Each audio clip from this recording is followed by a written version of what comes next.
Welcome to the Your Business on Purpose podcast, the ultimate resource for women business owners looking to confidently navigate their entrepreneurial journey while upholding their principles. I'm Dawnette Palmore, your host and fellow entrepreneur.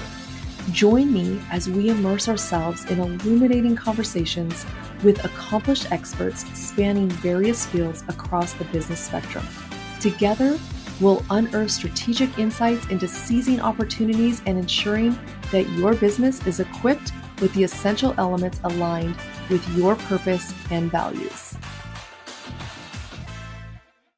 Welcome back to Your Business on Purpose podcast, where we talk about how to build a business that actually supports your life, not the one that drains it. I am your host, Dawnette Palmore, and today we're having a conversation that I think is long overdue because a lot of business owners believe they are financially literate, but they're still very stressed about money, that they're still unsure what can they pay themselves. They don't know. They're still avoiding their numbers and they're still making decisions based on what's in their bank account.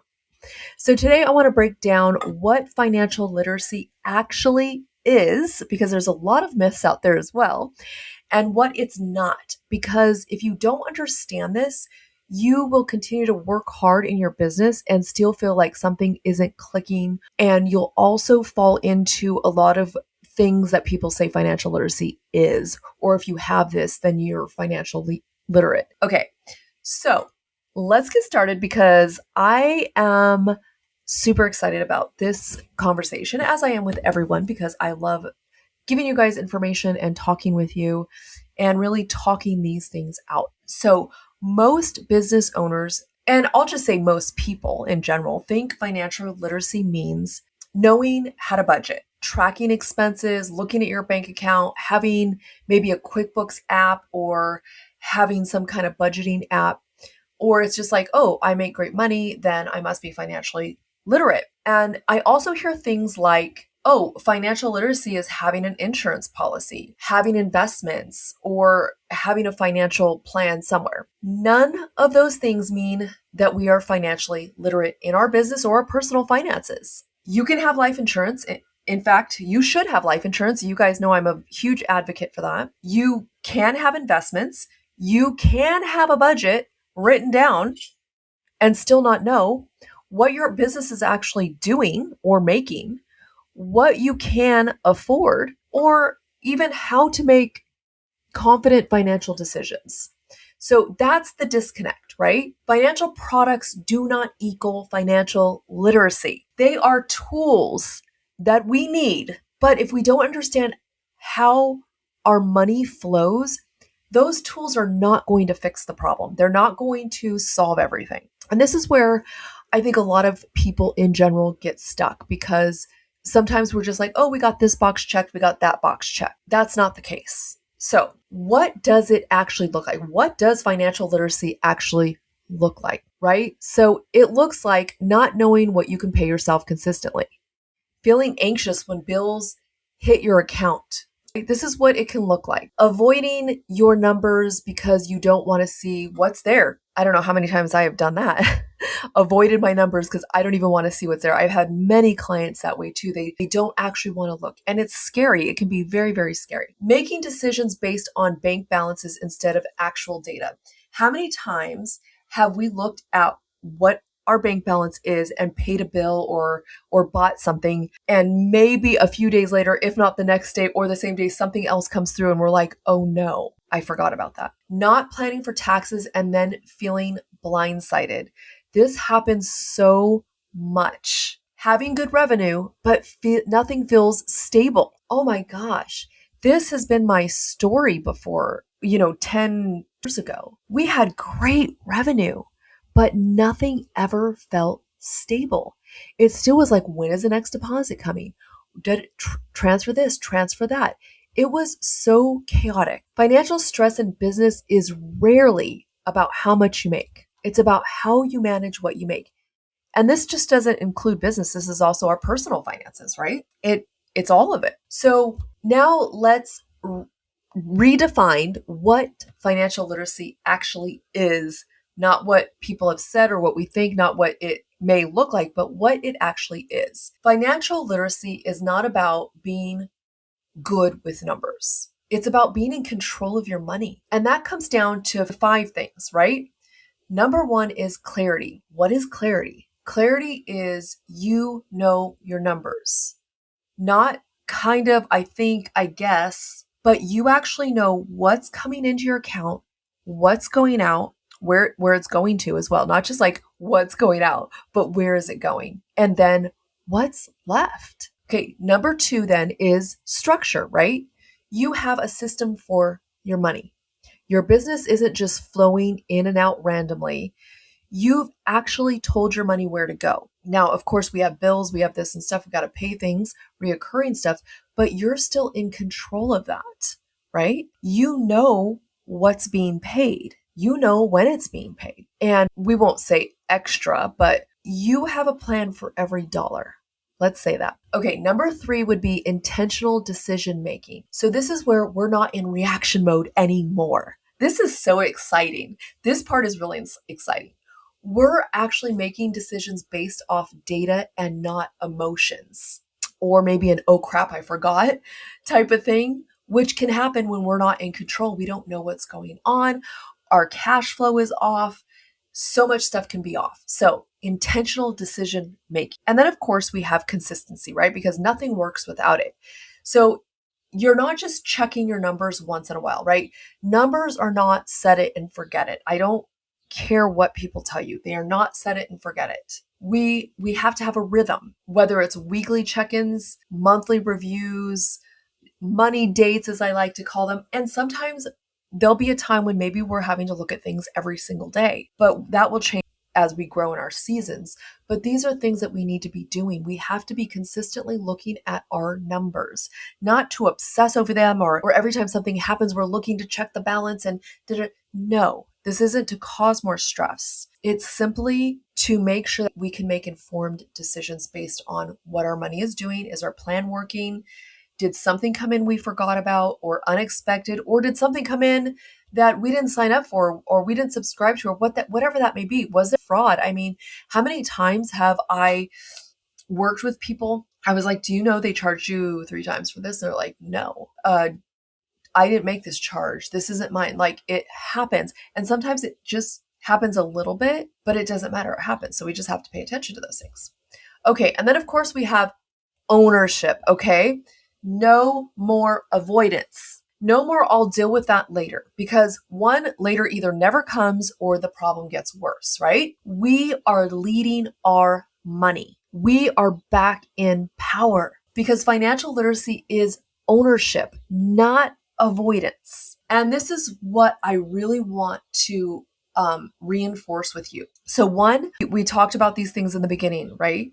Insurance is there to protect our money. Definitely need insurance. We've talked about that. Investments grow our money. Definitely need investments because if we don't grow our money, then we're not going to build wealth. I mean, that's our money has to make money. That's how you build wealth. But financial literacy is what allows you to manage your money in the first place so that you can get insurance to protect it, so that you can make investments for your future. So you're not, working 1,000 hours for the rest of your life or whatever the case may be. And if you don't have that foundation that we talked about, nothing else works the way it should.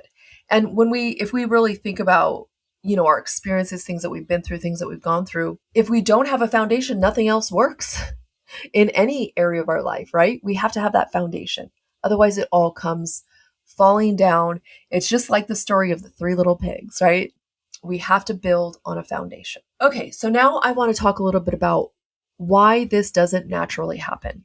So most of us business owners were never taught, right? We were never taught these things that I talk about on my podcast. I wasn't taught those things. I'm trying to think, what was I taught? I mean, I don't even think in school I was able to even take like, how do you pay bills class? I think they call it survival of singles or something when I was in high school.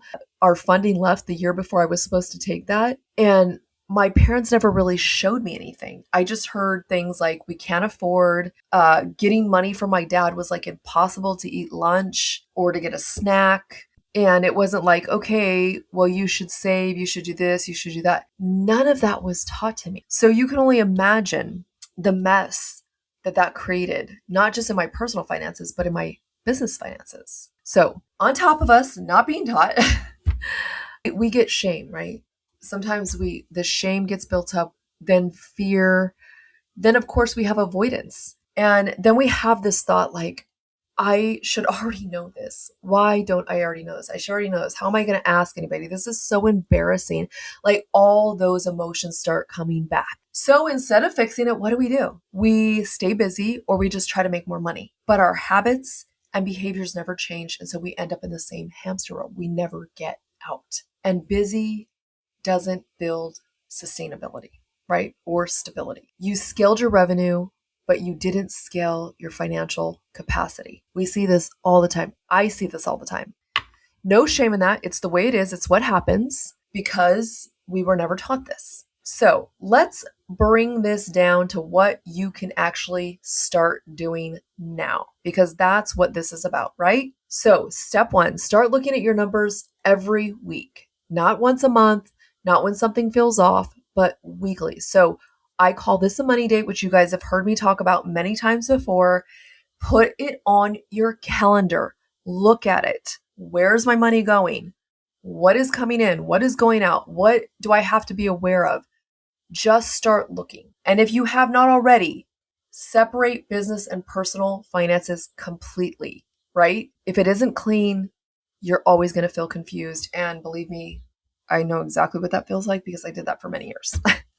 So we want to make sure we know what our business is making, what our business costs to run. And then we want to have our personal finances on the other side with its own bank account, with its own budget, spending plan, all of that on its own. Okay. And then I want you to pay yourself let's say this, pay yourself intentionally. Okay. Not randomly, not what's left, but you decide what your pay is. Because you're going to see that things are going to begin to shift. You're going to think like, I can't even pay myself this. I can't pay. Start with something and then put that line item for what you actually want and see what you have to do to get that.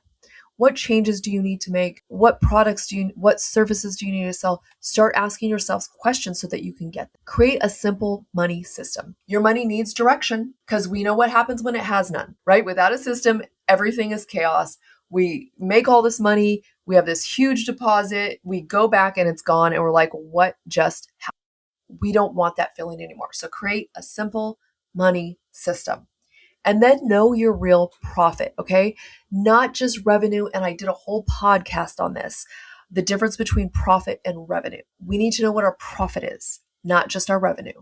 Our profit is what's left over after all of our bills, including ourselves, is paid. Taxes, all of it. That's what our profit is, because clarity creates confidence, right? And confidence creates control. And this is why this matters so very much. Financial literacy is not just about money or a product or a tool. Financial literacy is about freedom. It's about making the choices that we want to make. It's about buying the things that we want to buy. It's about making decisions without fear. It's about not feeling stressed every time money comes up. Money should be a source of joy. And it's about being able to actually enjoy what you have built. We didn't start a business to feel overwhelmed by money. If you stop and think about, okay, why did I start this? There was so many reasons we started businesses, and maybe one or two of them really were at the top of our list and really drove us. And one of those I know for a fact and for myself is time freedom and money freedom.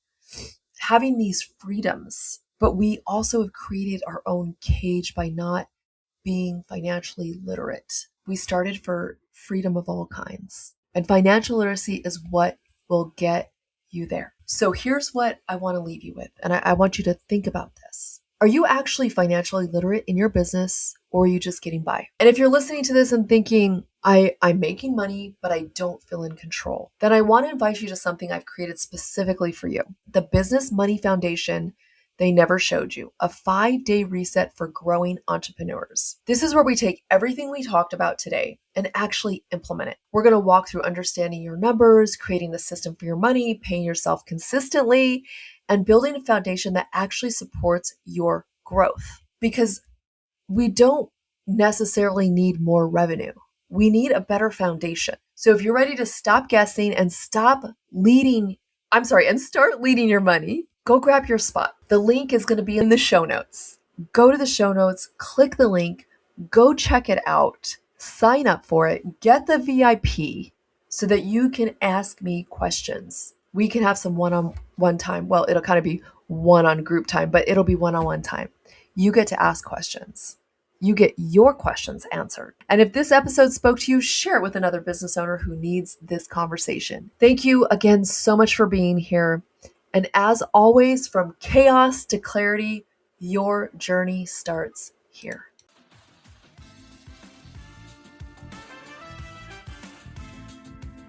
This podcast is dedicated to you and all the incredible women out there breaking chains, pushing through, and striving to make it all work. Your support truly means the world to me. Could you do me a favor? Be a gem and leave a review. It will help us reach even more women, making a bigger impact. Your feedback is invaluable, and I would genuinely appreciate it. Don't forget to hit that like button and subscribe, ensuring you never miss an episode. Until next week, live a purposeful life in both your business and your finances.